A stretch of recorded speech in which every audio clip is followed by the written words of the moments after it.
பொடிநடையாக அமெரிக்காவை வலம் வருவோம். கடல் மேல் சிவப்பு கம்பளம் விரித்து ஐரோப்பாவில் குடிபுகுவோம். நம் காதலை கவி பாடவே செல்லியின் வைரனின் கல்லறை தோக்கத்தை கலைத்திடுவோம்.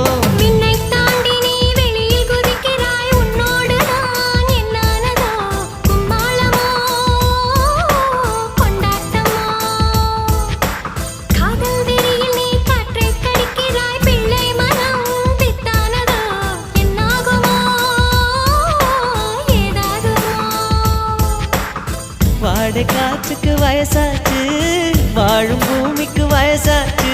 கோடி யுகம் போனால் என்ன, காதலுக்கு எப்போதும் வயசாகாது.